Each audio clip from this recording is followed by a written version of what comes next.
Hello students, a very good morning to all of you. Welcome to online class of Reliance Academy of class 12. Today we will start a new chapter, inverse trigonometry function. First of all we will discuss about function. देखिए ये previous chapter में था relation and function. तो relation होता क्या था कि ए एक सेट होता था और बी एक सेट है, नॉन एम्पटी सेट है दोनों का कार्टेशियन प्रोडक्ट से जो भी मेंबर आते थे उसी का जो है सबसेट होता था, रिलेशन होता था। ठीक है, यानी relation is a subset of A cross B. ठीक, अच्छा, और फंक्शन क्या होता था कि रिलेशन का एक स्पेशल टाइप होता था, यानी किसी रिलेशन के एक स्पेशल कंडीशन को होल्ड करता है, वो रिलेशन ही फंक्शन बन जाता था। ठीक है ना, जरा रिकॉल करते हैं। देखिए, अगर मान लिया एक सेट है 2 3 और बी एक सेट है 4 5, ठीक है ना, तो आप ए क्रॉस बी यानी कार्टेशियन प्रोडक्ट निकालेंगे 2 4 2 5 3 4 एंड 3 5। ठीक है, अब इसका कोई भी एक सबसेट ले ले, कोई भी एक सबसेट ले, ये मान लिया R1 एक सबसेट ले लिया, 2 4 ले लिया और हमने 2 5 ले लिया। ठीक है, 2 4 ले लिया और 2 5 ले लिया, तो ये एक्चुअली इसका एक रिलेशन है, क्योंकि उसका एक सबसेट होना चाहिए बस। ठीक है ना, R2 एक हमने रिलेशन ले लिया, जैसे सपोज करिए 2 4 लिया हमने और फिर 3 4 ले लिया, ठीक है, और 3 5 भी ले लिया, तो ये भी क्या है, रिलेशन है। ठीक है ना, अगर बात करते हैं इसे फंक्शन होना है, तो फंक्शन के लिए कंडीशन होती है, एक रिलेशन के ही फंक्शन बन जाता है कब, जब क्या बोलते हैं सेट ए का, देखिए सेट ए है, ए में कितने एलिमेंट है 2 3 और इसमें 4 5, तो सेट ए का सभी element, every element of set A, has unique image. क्या होनी चाहिए उसकी, सिर्फ यूनिक इमेज होनी चाहिए। सपोज करिए हमने एक रिलेशन लिया था ना, इसको हम इस पे देखते हैं, देखें तो 2 का 4 के साथ है, ठीक, और 2 का 5 के साथ है। ठीक, अच्छा, तो देखिए यहाँ पर कंडीशन में क्या बोले हमने कि फंक्शन वो होता है कि जिसकी इस सेट के सभी एलिमेंट, अगर इसकी बात करें, मैं चेक करना ये फंक्शन है कि नहीं, तो देखो इसमें 2 की 4 इमेज भी है, 2 की 5 इमेज भी, तो फंक्शन ही नहीं है।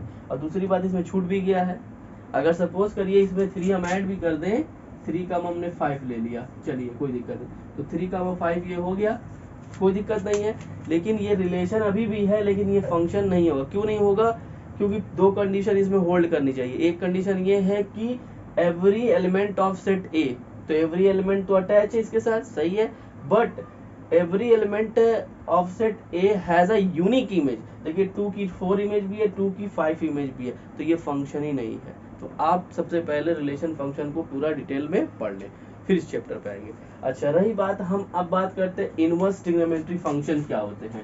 ठीक है, इनवर्स ट्रिग्नोमेट्री फंक्शन, देखिए फंक्शन चैप्टर में सबसे पहले आप जानिए कि जो फंक्शन 1 1 और ऑन2 होता है उसे बाइजेक्टिव कहते हैं। 1 1 के लिए देखिए क्या है, अगर सेट ए है, ये बी है, इसमें एलिमेंट है 1 2 3, इसमें है ए बी सी। सपोज करिए 1 की इमेज सी है, 2 की इमेज ए है, 3 की इमेज क्या है, बी है, तो ये हमारा फंक्शन है। कौन सा फंक्शन है, ये 1 1 फंक्शन है। ठीक है ना, 1 1 फंक्शन के लिए क्या होना चाहिए,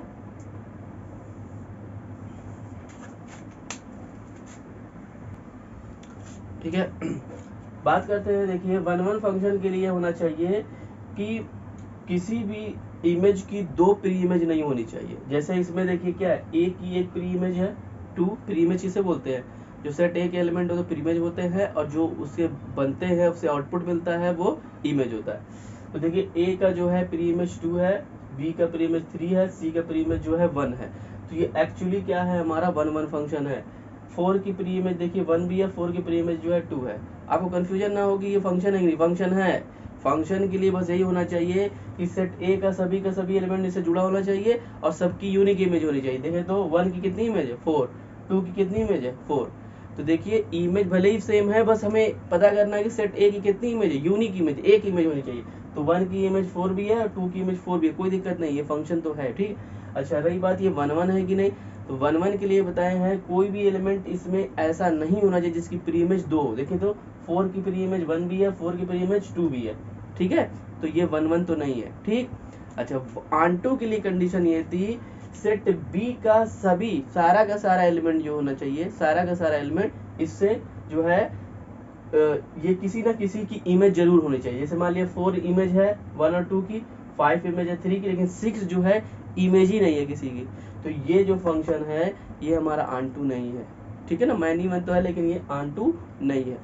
तो इसको चेक करते हैं, देखिए ए बी सी तीनों क्या है, इस किसी ना किसी की जो है इमेज बनी हुई है, तो ये ऑन2 है। क्या 1 1 है, हाँ 1 1 भी है। तो ये जब कभी फंक्शन हमारा 1 1 हो जाए और ऑन2 हो जाए तो इसको हम लोग बाइजेक्टिव बोलते हैं, और इस केस में इनवर्स ऑफ फंक्शन एग्जिस्ट करता है। यानी कि अगर इसका इनवर्स निकाला जाए ये पॉसिबल है, यानी कि अगर ये फंक्शन 1 कामा ए दे रहा है और 2 कामा बी दे रहा है और 3 कामा सी दे रहा है, तो ये फंक्शन हमारा एफ इनवर्स एग्जिस्ट करेगा, यानी कि ए कामा 1 बी कामा 2 और सी कामा 3 हो जाएगा। तो कहने का मतलब फंक्शन अगर आपका 1 1 और ऑन2 है, ठीक है, यानी बाइजेक्टिव है, तभी इनवर्स जो है एग्जिस्ट करेगा, ठीक है। तो हम लोग इनवर्स ट्रिग्नोमेट्रिक फंक्शन में जो हमारे ट्रिग्नोमेट्रिक फंक्शन है उसका जो है सबसे पहले वो 1 1 और ऑन2 होना ही चाहिए। अगर 1 1 और ऑन2 नहीं है तो हम इनवर्स ट्रिग्नोमेट्रिक फंक्शन उसका नहीं निकाल सकते। तो चलिए चेक करते हैं, कोई ट्रिग्नोमेट्रिक फंक्शन लेते हैं और उसको चेक करते हैं कि ये 1 1 या ऑन2 है कि नहीं, ठीक है। देखिए हमने लिया है साइन एक्स का ग्राफ है। साइन एक्स का जब ग्राफ प्लॉट करेंगे तो ऐसे ही बनेगा, क्योंकि हम लोग जानते हैं साइन 0 की वैल्यू क्या होती है, 0 होती है। फिर साइन जो है 30 की वैल्यू 1/2 मतलब 0.5 होता है, ठीक है। फिर साइन 45 की वैल्यू होती है 1/√2, यानी कि ये भी आएगा। तो इसका जब ग्राफ प्लॉट करेंगे तो आपको ये ऐसे वेव में आपको दिखेगा, ये ऐसे ये पूरी वेव में ऐसे दिखेगा, ठीक है। अब रही बात, ये तो हमारा साइन एक्स का ग्राफ है, ठीक है ना। देखिए π/2 पे क्या है, यहाँ पे जो है 1 वैल्यू होती है ना, देखिए ये क्या है 1 है, ये -1 है, तो ये क्या हो गया π/2 पे जो है 1 आ गया। अब हमें इसमें चेक करना है कि ये जो फंक्शन है हमारा, सबसे पहले क्या ये 1 1 और ऑन2 है कि नहीं, तभी तो हम कहेंगे इनवर्स निकाल सकते हैं कि नहीं। चलिए हम देखते हैं, थोड़ा इसको एक वेन डायग्राम से बनाते हैं, देखिएगा। अब इसमें जो है हमारा ये साइन एक्स ग्राफ में ये देखिएगा, ये एक्स की वैल्यूज है ना, तो एक्स की वैल्यूज यहाँ देखिए 0 लिख दे, π/2 लिख दे, पाई लिख दे, 3π/2 लिख दे, और ऐसे बहुत सारी वैल्यू 2π -π और -2π, ऐसे बहुत सारी वैल्यू लिख दे रहे हैं, ठीक है ना। अब यहाँ पे क्या है, देखिए ये वैल्यू ये है कि जो है वेरी करती है बस 1 से -1 तक, तो ये 1 है, ये मान लिया -1 है, ठीक है। तो देखिएगा साइन 0 की वैल्यू क्या होती है, और 0 लिख दे, साइन 0 की वैल्यू 0, सही है। अच्छा साइन पाई की वैल्यू क्या है हमारी 0, अच्छा साइन 2π की वैल्यू क्या है 0, साइन -π की वैल्यू 0, साइन 2π की वैल्यू 0। ये क्या हो रहा है, अगर आप देख रहे हैं 0 की वैल्यू तो 0 आ रही है, पाई और पाई की वैल्यू भी 0 आ रही है, 3π/2 की वैल्यू भी 0 आ रही है, या बहुत जगह जो है एक ही वैल्यूज आ रही है, यानी कि ये तो फंक्शन तो है लेकिन ये तो 1 1 फंक्शन है ही नहीं है। हमने क्या बताया था, 1 1 फंक्शन के लिए इसमें जो एलिमेंट होना चाहिए उसकी प्री इमेज जो है एक ही होनी चाहिए। 0 की प्री इमेज 0 भी है, पाई भी है, 2π भी है ना, ये सारी बहुत सारी आ रही है, तो ये आपका 1 1 नहीं है। अब तो दिक्कत हो गई, जब 1 1 ही नहीं है तो फंक्शन हमारा इनवर्स एग्जिस्ट नहीं करेगा, इनवर्स निकाल ही नहीं सकते हैं हमें।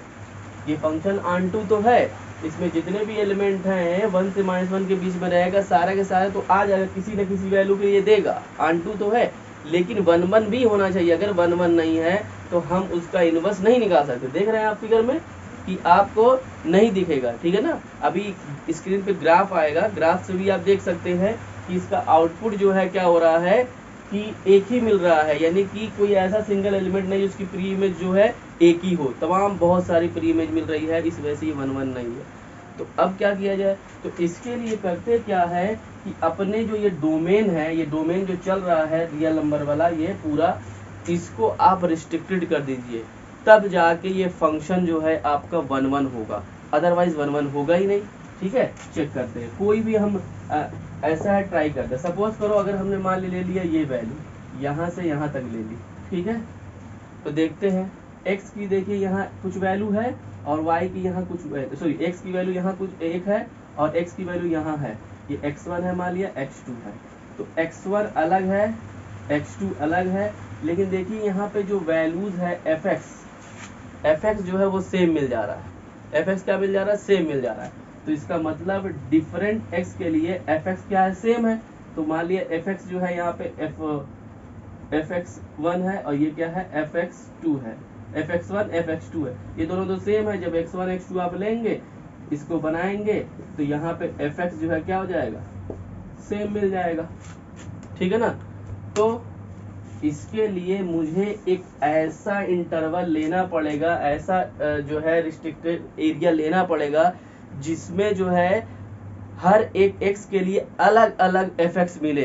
तो उसके लिए देखिए इस ग्राफ में आप ये वाला यहाँ से और यहाँ तक अगर लेंगे, ये पोर्शन, ये वाला जो डार्क हमने कर रहे हैं, ठीक है ना, आप अभी स्क्रीन पे ग्राफ पे भी देखेंगे, तो ये जो है जो ऐसे डार्क दिख रहा है, ये अगर पोर्शन ले, यानी कि -π/2 टू π/2 ले लें, तो ये वाला जो होगा इसमें आपका हर एक, देखिए यहाँ पे अलग अलग x के लिए अलग अलग y मिल रहा है, देखिए ये x अलग y अलग, x अलग y अलग, यानी फंक्शन अलग, तो देखिए ये अलग अलग मिल रहा है।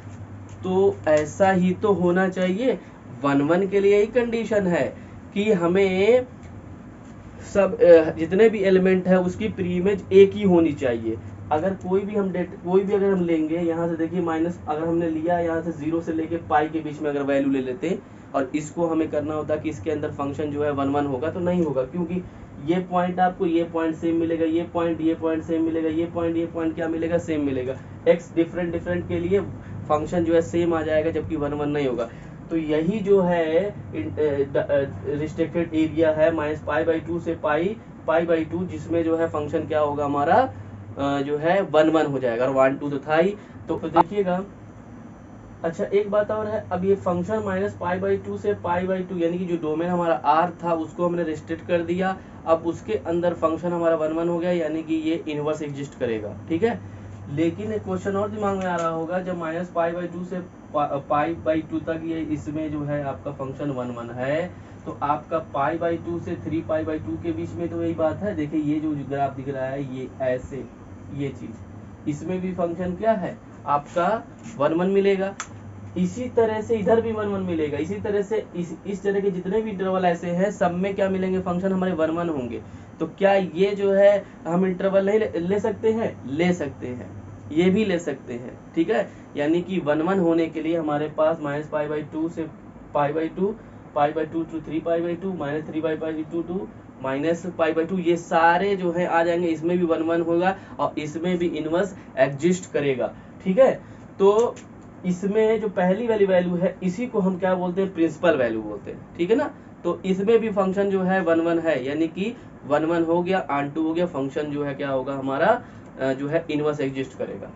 अब देखिए क्या है, साइन एक्स का डोमेन क्या है, साइन एक्स का बेसिकली डोमेन हमारे पास क्या था, r था, ठीक, ये पूरा r है, और रेंज हमारी होती है -1 से 1 तक। साइन एक्स का जो है आपको मिलेगा, r मिलेगा रेंज, सॉरी डोमेन, देखिएगा।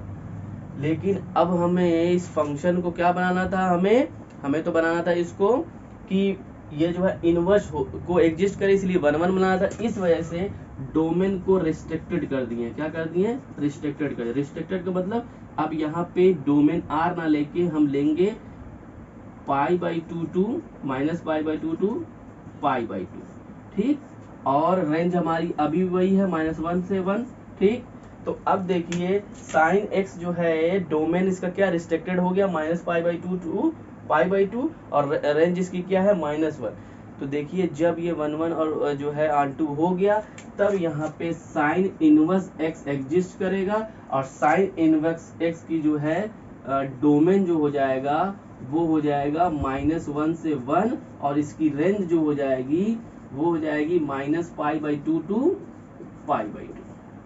बात समझ में आ गई? क्या बताया था फिर से सुनिए। जब आपका साइन एक्स यानी कि जो हम ले रहे हैं वो आर था पहले, लेकिन उसके डोमेन को हमने रिस्ट्रिक्टेड कर दिया। रिस्ट्रिक्टेड जैसे ही किया तो वो बन गया -π/2 टू π/2 और फंक्शन हमारा 1 हो गया और ऑन टू था ही। तो जब 1 और ऑन टू हो जाता है तो फंक्शन में इनवर्स एग्जिस्ट करता है। अच्छा, इनवर्स एग्जिस्ट कर रहा है तो साइन इनवर्स एक्स का जो अभी जो यहाँ पे था साइन एक्स का रिस्ट्रिक्टेड डोमेन -π/2 टू π/2 और रेंज -1 टू 1 था। तो अब इनवर्स जब एग्जिस्ट करेगा तो यानी कि जो इसका रेंज होगा वो डोमेन बन जाएगा, ठीक है, और इसका डोमेन जो होगा वो इसका रेंज बन जाएगा। ठीक है, हम नेक्स्ट लेक्चर में और आगे बात करेंगे। Thank you class.